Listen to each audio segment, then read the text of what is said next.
as we hear the passion of the Lord, the price that Jesus was willing to pay, the price that God the Father was willing to pay to save you and I, sinners. He allowed his only begotten Son, who is sinless, to suffer and die in our place.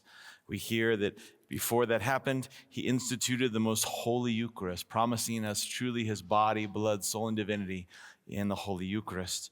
And I hope that throughout this week that you are meditating upon this gospel and different parts of it, and maybe even have begun to do so. We see that Jesus in the Garden of Gethsemane, he's obedient to the Father no matter what, undoing the disobedience of Adam and Eve. We have inherited the sin of Adam and Eve. That's why only Jesus can undo the sin that you have in your life. Dying on the cross, shedding his innocent blood is the only thing that can save you and me from our sins. It's very good news. I don't need to add anything to this. Yet I wanted to share just a brief reflection I had as I was reflecting earlier. Specifically from Matthew's gospel. Our first reading is the prophecy about all the suffering of the cross, including being beaten and spit upon. And I noticed in two different occasions in Matthew's gospel, it mentions that they were spitting upon him and beating him and striking him and slapping him. And imagine what it's like to be spit on and to be hit and to be beaten and to be mocked.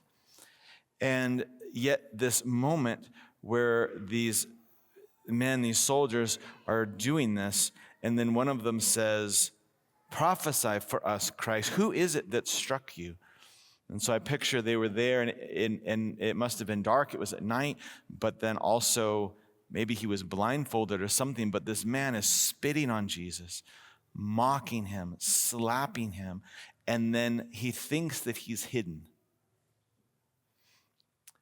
And I was thinking of so many people who mock God, who spit on Jesus, who revile the commandments of God, who don't want anything to do with him.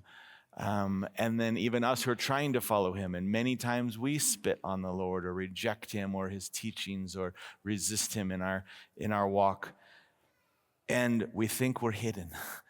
And they think they're hidden. And I just pictured Jesus in this moment when this man was striking him and spitting him and saying, "Who did that?" That Jesus could have easily spoken his first, his middle, his last name and said, "I know who you are. I created you. I have loved you from the first moment of your conception.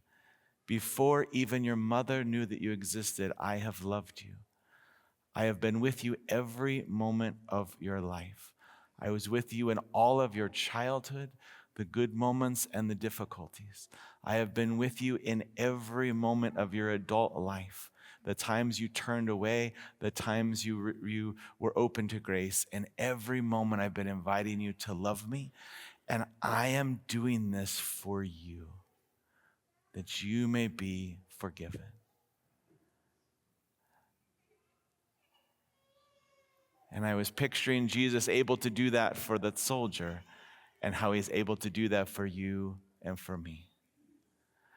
So let us take, again, this whole week, but certainly a next moment of silence to just think about all that Jesus suffered and died so that you can respond to him and be forgiven and have a relationship with him through his blood, and so that he could, this price that he paid would be able to truly reconcile you to God.